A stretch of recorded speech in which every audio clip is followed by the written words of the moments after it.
Jacobe Espinoza, you got a company called Dad and Co. Yeah. And you also run What's Happening Salem, which has kind of blown up here in Salem. It's been a lot of fun for sure. Yeah. So tell us about your journey of kind of how you got to being a business coach to kind of the community herald here. Yeah, for sure. I've been in Salem my entire life. So born and raised, I went to school at the University of Oregon, studied journalism, advertising specifically. Originally was into print journalism and I wrote for the Lynn Benton Commuter, I think it was called. Oh. Went to Lynn Benton Community College for 2 years, played basketball there, and I was a sports editor at the same time. So kind of had a background in journalism. Okay. And just always been into creating content, different types of content. I pursued a career as a rapper in my 20s. How'd that go? It was a lot of fun. It was the Yeah. MySpace days. I had a song about Oregon called Oregon MySpace. Home Play. Everybody has their own MySpace page with their own custom music on Can it. anybody Yes. get into their MySpace pages now? Is the don't know. I question. tried. I You can't get into mine. Yeah, I just want to make sure nobody can see those Yeah. pictures. And No they're- one look up anything. They're not there any longer at all. But I think that's how half of us learned how to code HTML was like updating Yeah. MySpace and like And like the 9 friends that you had on Yeah. there. That was the way you like unfriended people. for back sure. then. I was glad I was not in high school. I was in college at that point, but Austin's I over feel like, like- what is MySpace? yeah, I what know. even is I this know. thing? Friendster, AOL, Yeah. like they missed. Like we invented social media. Yeah. Good times. Yeah. So I guess making the journey from being, going in as far as like doing reporting and working for a paper to all of a sudden you're doing digital marketing and doing more like business type coaching. Was that like a natural progression for you? I've never been scared to try new things really. So I'll kind of take a few steps back and get a little bit dark into my history. And so when I was young, my mother passed away. So I was in 5th grade. My mom died from brain cancer. Oh, wow. And I think at a young age, I learned like life is pretty temporary. Yeah. And so we probably shouldn't worry too much about what people think about us. And I think I kind of carried that into my adult life where if I had an idea, I was really quick to take action on that idea. Sometimes to a fault, right? Because sometimes it's good to look before you just jump off the edge. But sometimes I would just jump in, see what happened. And even when things didn't work out, like I learned valuable lessons from the experience. So in my rap career, I learned great things on networking, and I was doing graphic design, and I probably made more money like designing covers and posters for other artists than I ever made off my own music. But I was in the community, so I kind of was able to build some skills that way. And I've just always been a fan of creating things and like putting words onto paper and telling stories. So, Yeah. and I think now with how marketing works, like that skill has been pretty valuable. Yeah. So, I mean, it's creative in a way that where you can kind of interpret what people want to see, what people are you can articulate what they're going to hear. Yeah. And then put like pen to paper. It's been pretty interesting. I think we're in an interesting time on social media where it's so easy to create content and like things look so polished that people are kind of done with that. They kind of want like authentic perspectives. I think the age of the influencer who knows everything is kind of, people are getting a little tired of that as well. Yeah. And people are getting a lot more eager and thinking about interesting questions and building relationships with people who show themselves authentically and are okay admitting, like, I don't have all the answers, but like, here's what I'm learning as I'm developing myself. Well, what's happened Salem thing is it's an interesting take on news. It's news that's happening that second. Yeah. I've noticed like on places like TikTok, you go to TikTok, you can see things that are happening right now that news organizations aren't picking up until days later, even if it's 100%. online. And so people are seeing that and they say, I want to know what's going on right now and get and see it from the street. Well, Yeah. I heard something about that people are going to like TikTok to search things more so than Google Yeah. now because they're finding like up-to-date real-time sort of stuff. Absolutely. Like And they don't get the ads and everything in their face. it's just a different experience, and they're getting the content in a way that's familiar to them. Yeah. Where if you look at how like, some of the legacy media handles social media is they post their links, which all the social media platforms hate, like Facebook as an example. Like they hide the links. They don't want people leaving Facebook. They want them staying on Facebook. So if you post a link, you're automatically like getting bumped down on the algorithm. And then once you click on the link, you have a paywall. So if you're not subscribing or paying already, you're probably just going to exit it, and then you don't ever get the information. And if you have a local community that's uninformed, there's also of damaging consequences to that, right? Like people are going to be less likely to vote. They're going to less likely to want to serve on a board of a nonprofit or get involved. And so you have an entire collection of people that are uninformed, that aren't as inspired to want to be part of the community. Yeah. And I really feel like that's where What's Happening Salem can come in and make an impact. We're seeing some of that already, where we're providing information in a way that they're familiar with on social media, and it's 0 clicks. Like the information is right there for you. Yeah. And it's unscripted too. I mean, there's a difference between when you see someone real talking in their living room and someone in a suit and a comb over talking off a teleprompter. Yeah. There's a trust factor that comes in with seeing someone like this. Looks like someone that I could know. Yes. And so I actually trust what I'm seeing more than even also on what I'm reading in a paper or an online article. Absolutely. That's a great point. There is this like familiarity of that level as well, where you have a connection with them, like you're trading comments or you're sending messages back and forth. They're just, you feel like you know them better because you're watching a video of them talking, and there's kind of an intimacy factor that comes with that. And I think that's a big part of why it's connected as well. Plus, I'm just having fun with it. Like I think when people watch the videos, they can tell I love Salem. I'm coming from a positive place when I'm talking about things. And I'm just delivering the information. I'm not telling them what they should think about it. I'm just letting them know here's something that happened in our community. How do you deal with obviously as you grow, comments kind of probably get a little out of control, and you start getting some fights going back and forth. Yeah. Or issues. I mean, that's natural especially when you're talking about community and it's people that are in a community that are experiencing it. They're going to get some people on there that are going to be maybe throwing their 2 cents in. For sure. Yeah, there are certain topics that I know for sure. If I post about this, Yeah. it's going to be a fight in the comments. Yeah. And sometimes you can lean into that, right? But I think sometimes you want to be really intentional on how you're engaging with people and not intentionally starting negative things. Because I truly believe that the type of energy you put out in the world, the type of energy you're going to get back. Yeah. So I almost posted something today, and I watched it a couple of times. I was like, this feels really negative about this person. I've never met this person. So I want to make sure that there's both sides, and I'm make sure I'm talking about the value that they bring as well. Because I think it is important, especially in establishing trust and maintaining trust, that people don't feel like I'm one side or the other on whatever issue, but I'm just there to like deliver my opinion in some cases, but I'm very transparent. Like, this is my opinion. This is not, I'm not telling you to think this way. This is just how I think. Or just giving the facts. Like, here's the data of what happened. And I've seen you post things on and you state your opinions. What do you guys think? And you open it up for other people to chime in and tell you what they Absolutely. really think. And sometimes I don't ask and they still tell me. So, that happens as well for sure. Yeah. One of my most popular videos was I went to Silver Creek Falls. I call it Silver Creek Falls. It's actually Silver Falls, but I didn't even know at the time. But I've always called it Silver Creek Falls. Yeah. So I did a follow-up video and I asked. So on the original video, I'd say it, and people were like, a couple people like blew me up, like, go back to California. That's not what it's called. Like, born and raised in Salem, but thank you. But then I posted a response video just acknowledging, like, I've always called it Silver Creek. Am I the only one? And it was mostly people that are from here. Yeah, that said the exact same Silver thing. Creek We've Falls. always called it Silver Creek. If you really want to troll them, say, I'm here in Oregon. Yeah, exactly. At Silver Creek Here in Falls. Oregon, we always call it Silver Creek Falls. Yeah, for sure. So how does it translate into your other company as a business coach? I noticed that you kind of coach dads. That's been my niche. It's not entirely who I work with. Yeah. I do have women that I coach as well, but kind of marketing and branding myself. I have focused on the dad business owner community. And a common problem that I think we struggle with as men is we just want to fix things on our own. Like, when things are bad, we're stressed out. Like, I'm just going to go in a hole and figure it out, which is never the best way to do it. Yeah. So I'm really trying to be intentional and inviting people to be part of the community where we can talk about the things that we're struggling with, acknowledge the fact that we don't know everything, and that's okay. And that, like, if we're holding ourselves accountable to just wanting to get better, we're going to be able to build pretty powerful lives for ourselves. Do you think working with dads, it's the struggle mainly is trying to know where work-life balance starts and ends? That's a big part of it, for sure. I've as I've been talking to people online, I never hear anybody 70 years old or 60 years older that have kids that are grown out of the house that tell me, I wish I would spent more time on my business. Like, it's always the opposite. Like, I wish I was there for my kids more when they were younger. I wish I would have put that phone down. For sure. Yeah. I wish that the phone was down at 5 o'clock. I wish I was there at the games, at practices. Like, I wish I was just more involved in their lives at that age. My kids right now are 9 and 11. So I'm constantly reminding myself, like, they're not always going to want to hang out with me. Like, let me take advantage of these moments where they still want to do stuff with me.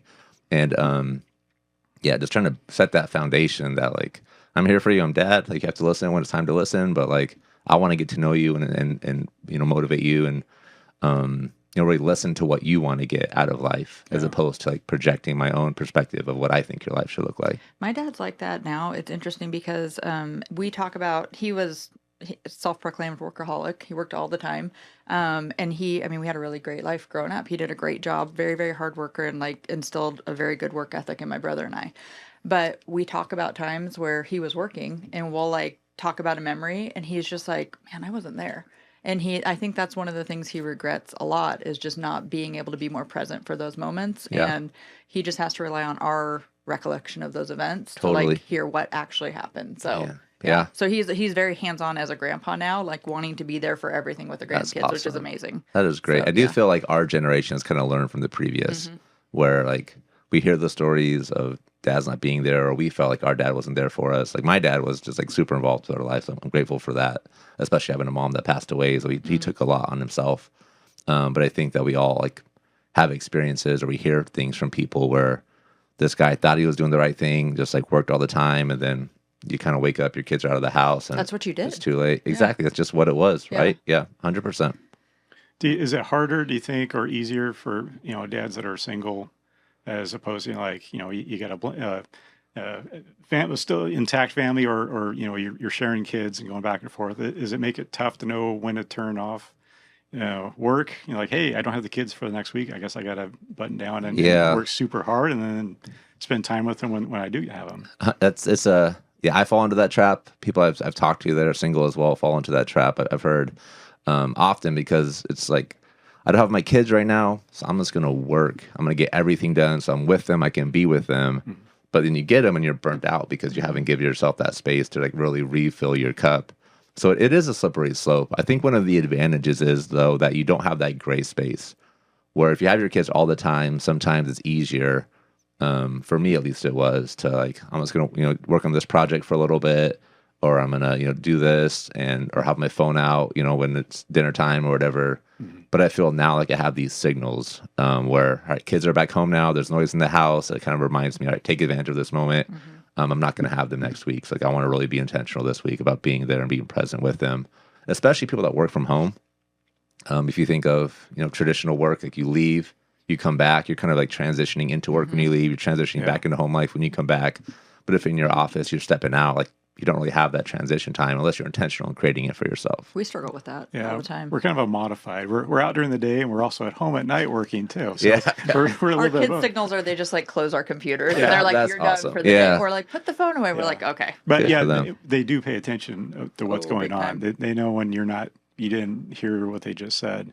Yes. So they sure do. Smarter than They sure do. I'm definitely better at it, but I'm certainly not perfect. Yeah. And there'll be some times where I hear my older son in the background, like, fine, I'm not even going to talk to you. It's like, crap, what did I just miss? No. You know what I mean? And it was like this big life moment. You're yeah. like, No, it probably wasn't. It was like, I need help with Minecraft or something. But do I really have to take out the garbage? For them, exactly. Yeah. Do you think there's like a generational shift that's happening with that? Because I know there's a lot of like 20-year-olds that are like, I want to try going on more vacations and do work enough where I can enjoy doing certain things, but I don't need the nice car. I don't need the huge house. Yeah.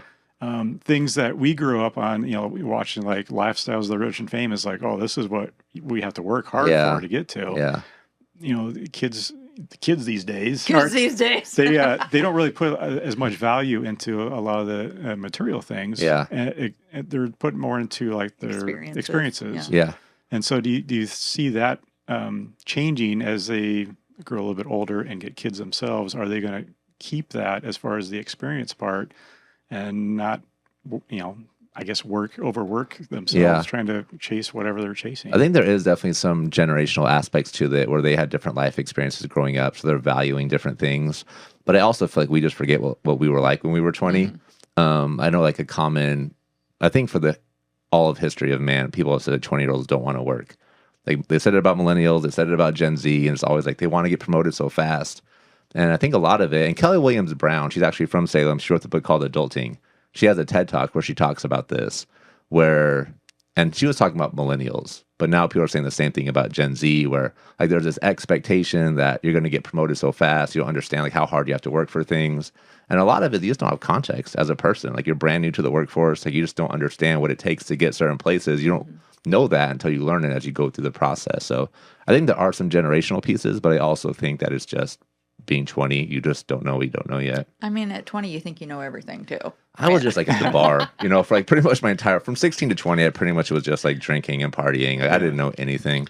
Any 21-year-old that's focused and like I'm just so impressed with that. Like they know what they want out of life. They're just like working hard to get it every single day. I think it's just an incredible gift that, I dealt with a lot of regret when I hit 30. And I look back, it's like, man, what if I was like working hard at something these last 14 years instead of spending my money at the bar and like being hungover? Like, what could I have accomplished? And it took me a little bit to shift and look forward and like, okay, what can I accomplish if I start applying myself the now? 5-year plan. Carrie always asks me, so what do you think your 5-year plan is? It's like, I don't know what my 5-day plan Where do you is. see us in 5 years? Where do you see us in let's start writing it down. He's like, glazes over. It's so up in the air because like you could write it down and it's going to totally change. And and that's why I don't like doing it as much, because it's like I know I'm going to guess wrong. Yeah. And things that we're planning on now are maybe not so much aren't going to come to fruition, but we're going to change those plans. Grow. And whereas I like writing it down so that I can see it. And that's like where, even though we may veer off it, I'm like, there's the destination we're trying to get to. I love it. So I'm trying to drag him with me. Yeah. See it my way. Let's go. That's awesome. So what does success look for you as far, since we talked about, like the balance? I mean, for you as you grow and as you start your businesses and your new adventures. Yeah. How do you gauge if I'm succeeding right now? Yeah, I think family, like, do I have a good relationship with my kids? They asked me before Father's Day, like, what do you want for Father's Day? I was like, I want a great relationship with you two. It's like, you already have that, Dad. It's like, let's go, winning. So that's definitely is a big piece of it. I'm a believer. I believe in God, so I want to make sure I'm living those values. Definitely not perfect by any means, but definitely trying. And I'm just, I don't know, I'm really am committed to growth and development. So I think I'm similar to more on your side of the fence, where I'm not as focused on like in 5 years I want to be here, but I'm just like, all right, what can I do to get a little bit better every single day? I have this project, like how do I invest in myself? How do I take bets on myself? How do those bets get bigger and bigger? And just trusting, myself and my abilities to figure it out if I need to. It's probably tough being a business coach too, because people, they envision you as like always kind of knowing what to do. And this is how you've always been, and this is why they're listening to you, because you're this wise sage that's always known how to do everything. Yeah, you're imparting your wisdom on them, but for sure, I'm guessing you probably had growth moments too as you grow up, and so you were maybe in a spot a while ago. Maybe you needed a coach too. For sure, yeah, I definitely have a coach. I was gonna say, coaches usually have coaches. Yeah, a coach without a coach, I would be a little skeptical for sure. Like, you don't even believe in your own industry. What are we doing here? I'd be like, it's a scam. Yeah, for sure. Just listen to me. I'm the top. There's no one above me. I'm the top exactly. coach. I know everything. But it is, especially on social media, I struggle. Like, is it okay for me to be vulnerable and just admit I don't know everything? Are people still going to want to work with me? But usually those are the videos that do the best, and I get the most responses. It's like, man, like I relate with that. Like, I'm feeling the exact same thing, and so I've definitely learned to lean into that a little bit more. But I struggle just in general, like opening up. Like, and I've learned this definitely in my dating life, where people like I've hung out with for like a few weeks or something, and they're like, I don't really know that much about you. Really? Like, what's your last name? Yeah, what do you want to know? For sure. Yeah, exactly. How old are you? What's your social? Yeah. But so I'm trying to get better in that, just in all areas of my life. But is it like a trust issues, or is it just like you just got some barriers you got to break through? There's definitely barriers for sure. I mean, just going through traumatic experiences in life. Getting divorced about 1.5 years ago is traumatic as well. Mm-hmm. It's like working through a lot of that is definitely part of it. But then also I feel like I just don't know what people want to know or what people would find interesting. So so I think I'm getting better of just not overthinking it, not trying to present myself in a certain way.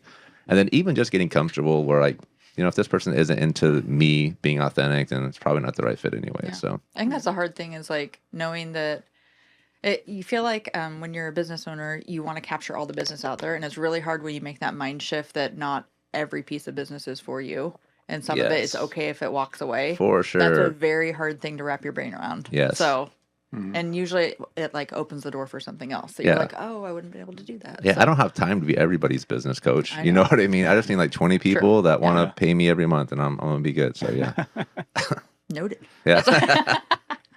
So, I mean, is the same question maybe applies to the people that you coach? I mean, is it different for each person as far as like where their success level is? And, Absolutely. I mean, are you coaching people that are way more successful than what you think you are, and they're still relying on you for Yeah, I questions? definitely have multiple clients. Where, like, I should be charging you more. Like if we look at where you were last year and where you are now, like I should get a percentage of your growth. Let me just do a percentage deal with you for sure.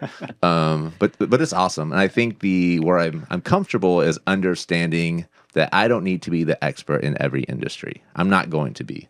I think a good example is like Steph Curry, best shooter in the world, right? Like one of the best shooters ever. He has a shooting coach. There's no way his shooting coach thinks he's a better shooter than Steph Curry is, right? Yeah. But he's there to make sure he's correcting his form when he's developing bad habits. There's probably some talking about his mindset. You know, there's probably some of that in there as well. And for me, like the journey all my clients take is completely different. Fortunately, I've had a lot of success. They all have the same, two similar results. They're living more fulfilled lives and they're making more money. But how we get there and the starting point is just, they're entirely different for everybody. I don't have like a box I'm trying to put people in, like a certain system that we follow. Yeah. It's about that person and helping them get where they want to go.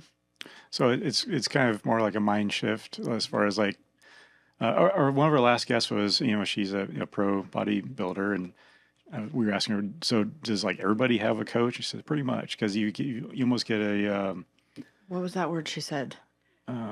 Complacent? No, it was competition goggles or something yeah, like that. or Something, it's yeah. almost like she thinks that she needs to do more than what she actually. It's almost like a bulimic type thing. No, not that bulimic. They It's just can, that, but that's how it can develop into. But So it's- she needs an outside source to say, "Hey, no, you're on track," yeah. or you need to do this, make this Yes. change, because you can't. You're from your own self. You can't see what you actually look like or what you need to change. Yeah. Every battle's me versus me, right? Like if we can win that battle, we're going to be winning everything else in life. Because it all starts with how we talk to ourselves about ourselves. What's the limiting beliefs we have about ourselves? Like learning to let go of some of that. Because we have to let go of this old version that we have of ourselves stored inside of us if we're going to reach the potential. Yeah. If we don't, that person's going to hold us back. We're not going to be able to move from where we are. And that's generally the process that I'm walking people through. So is that just kind of like more having them do self-evaluation, or is it like they're just so set in their ways that they have a hard time making that change? Because Yeah, it's different for everybody. I think sometimes as we have the conversation, people will start realizing, oh, that's what's holding me back. Like I didn't even really realize that. I think through the conversation, we're kind of we're peeling back the layers or pulling things out of them that they probably wouldn't have done otherwise. And so sometimes people might feel like, I don't need a coach, I'm fine. And maybe they don't, that's fine. I think everybody should find a coach, not saying it's me, but like find somebody they can talk to that'll help them get from where they're at to where they want to get going. Because if you've been just like spinning your wheels, you're not making any progress, like something's getting in your way. If you could have fixed it, you would have fixed it by now. Yeah. But you haven't. Like let's look for some help. Interesting. So, I mean, how often do you like coach people? I mean, is this like a daily thing for someone to call in, or is it like a monthly? It's usually twice a month we'll meet. And then if something comes up, they'll shoot me a text and we'll have the time to chat through it. There's very rarely a day I can't take a 15-minute phone call to help out a client or a friend. And it's been it's been a fun journey, just like seeing the transitions we've been seeing in people's lives, and it just feels good. Like that's what you do for a living. And some days it's like I look at the clock, how is it 5 already? What did I do? And I look at my calendar, it's like, oh yeah, I did a lot. I was busy today. That was a busy day I for did sure. a lot. What's the longest client you've ever had? The longest client, so I went out on my own in November. So I have a couple that have been since then. A couple for a year because I was kind of doing it on the side for a while. But yeah, I've had a good track record of keeping people. So it's been nice. Good. Yeah. So I noticed you spoke at TEDx here in Salem. What? Yeah, I hosted didn't know TEDx 2020, the last one that they did. We hosted it at the convention center. It was a lot of fun for sure. When are they bringing that back? I don't think they're going to. The people that were doing it, they were already I think they already had decided it was going to be their last one. Oh. I think COVID made it challenging for in-person events, but it's a lot of work. And like the people that are hosting them, it's kind of part of the agreement. You don't make money off of it. Mm-hmm. So it's a labor of love for sure. It's a full-time job for somebody if they want to do that. So So tell us about the Forge downtown. We kind of touched on it earlier. Yeah. What is the space going to be and kind of how it's going to fit into downtown? Yeah, I'm pretty excited about it. They have people involved that are really putting their money where their mouth is, that really are invested in Salem and wanting to see downtown as a whole succeed and thrive, which is going to be a lot of fun. I think what I'm most excited about is having elevated date night options. As a single guy, it will be a lot of fun to have that in Salem. I And can't wait. hopefully people will be interested in coming to Salem instead of me going to Portland or whatever. Yeah. Will be a nice addition. But if you think of like Rudy's, Cozy's already being there, I think we'll have some exciting things that'll kind of be add-ons to what they're already doing, and really just providing a fun experience, which will create excitement for Salem, will create excitement for downtown, and everybody down there will benefit. You know, a raised tide lifts all ships. If there's excitement in one part of downtown, it's going to carry across the city. So I'm excited for it. I think one of the neat things, probably like a month or two ago, we were able to go to dinner and then walk just a few minutes over to the Grand, Salem Grand, and go watch a show over there. Or what were we watching over there? It was Oregon Opry. Yeah. So They are doing some fun stuff in the doing Grand right now. amazing over Elsinore's there. doing a good job. Grand's doing a good job. Yeah. Like, we have some pretty cool entertainment things Yeah. that are, it's been pretty exciting for sure. That's awesome. I appreciate both those teams for working hard and bringing things to Salem that normally we wouldn't see. You know, a lot of the acts are big enough to be in Portland, but somehow we're getting them in Salem I know, they're doing instead. such So, a good job. yeah. Do you know how many residential spaces are going to be at the Forge? I mean, I'm trying to envision how big downtown as far as people living there, because there's some places. So like, it won't be a living space. It'll be like, office spaces. They're trying to create an entire floor for women and different salons, and then having like a pretty cool like women's designed restaurant and a brunch spot, which would be pretty fun. Yeah. So they have some announcements for that. Maybe before this podcast comes out. I'm not sure when it's coming out, but See, that's how little I knew. I thought there was living spaces up there. So Yeah, I thought so, that's too. awesome. yeah, it'll be office spaces. So Okay. yeah, office spaces and salons and restaurants. They got That's some good. cool They're stuff. coming back too, because office spaces were like, I don't know, because during COVID, people were like, there's not going to be any office spaces left. And they're making it convenient too. So they have that parking structure right there. They're going Yeah. to create an easy pathway to get to the I think the third floor from the parking structure, so you don't have to walk all the way around. It'll be nice. You're not fighting for parking downtown. I'm Yeah. excited. That's going to be Yeah. awesome. Yeah. Yeah, it's always good. I think downtown does need more parking. Downtown needs more. It is a little tough sometimes trying to find like on-street parking. My favorite somewhere. thing about Salem is that if you cannot find a place right in front of where you're trying to go, people like freak out. Like there's no parking anyway. I had to walk a block and a half to get here. I came down here. I had to walk 2 blocks just to get to this restaurant. And I feel like any other city, like you kind of expect to walk a little Like bit. you're going to walk like a mile. Yeah. Yeah, Like exactly. just be good. Yeah, you're fine. You don't need a bird to walk for your bird and a half. Yeah. You don't need to get on a scooter for this little trip. You're going to be just fine. Like you'll make it. It's all Yeah. right. Yeah. We like to go park over where The air garage. the type air thing. garage. We just park there. It's like $15. I'll just do it. Yeah, right. And then we just walk to wherever we want to go. Exactly. Yeah. There's usually something. Because people hate the parking garages here as well. I've never had a bad experience. I hear people that have had them. But then I wonder, like, are people actually having bad experiences, or is it just like break-ins, or just the the people say they're terrified of parking in the parking garages, and I've never even seen anything that would alarm me. And knock on wood. I've seen some parking garages where it's so low that like if You you think go you're in with the gonna hit truck, it? it's like Oh, I'm gonna gotcha. scrape the Okay, roof okay. on your- Okay, But other than that, I haven't really yeah, seen any issues. seem around pretty here. safe compared to the rest of downtown. It's hard to Yeah. hard to tell what's safe around here, but Yeah, I know. it's just how it is right There now. you go. You think people are getting more involved with the city council as far as I don't know. Like, if you look at how many people vote, it's not a lot. No, there's not. Not a lot of people vote in local elections. Yeah. And I do think the media plays a big role in that, with less people reading newspapers and just Yeah. being aware of what's happening in the city. I know there's some local radio stations that are trying to think of creative ways to get more involved and get connected with the community. So I think the better we can get at media and having information available to people, it'll encourage people to get more involved. Because right now, like, churches used to play a big role in community. People would go to church, and that's where they would kind of meet people and connect. And that's not as prevalent. And then a lot of people had friends they meet at work, and so you're in the office, and like that's kind of who you connected with. But now a lot of people work from home, and that's what people are working from home, ordering Uber Eats in, watching Netflix. Yeah. Like, there's no need to go out and to like interact with people. I can just like stay in my bubble and just be here forever, which is not how we're designed as people, right? So I think the more things we can do to bring people and make sure people feel invited to be part of things, we'll all benefit because of it. So some people are sitting at home, and the only person they get to see is when you pop up and talk about what's going on outside. They're like, my friend's back. Yeah, exactly. Jacob, hey, he's back. Where you been? I've been waiting for you. Sure. Yeah, that'll be awesome. So where do you see your coaching company going? We'll see. I like it. I think one of the things I'm realistic about coaching is it's always my time for money. And so I don't think I'd be interested in starting an agency and like developing other coaches. I think I'd have my roster, but I'll probably look into like buying businesses in the future. And what's happening in Salem, I'm definitely like pretty ambitious with what things we can do there. So we'll see. I'm kind of keeping it open-ended, but it's a lot of fun. Merch for sure. Merch for sure. Yeah. You gotta get the t-shirts and the hats. Open a retail shop downtown exclusively what's happening in Salem merch. That's all we're selling. We only have two sizes though, large and medium. We only have large and medium though. That's all we're carrying. Too many SKUs. I can't deal with all these SKUs everywhere. Just stretch it if you need to.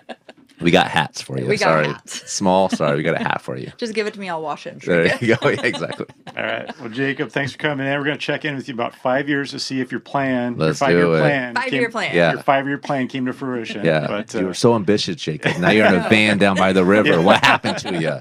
You were going places. We were rooting for you. You let us all down. still have what's happened in Salem. Yeah. That's just a little bit sadder. Exactly. Yeah. It's more like what's happening. I love it. So how do we support you? Yeah. Supporting people that sponsor the newsletter is awesome. Appreciate people that step up and want to be part of that is great. So if you're reading the newsletter and you see somebody clicking those links is fantastic. Okay. Having me on the podcast has been great.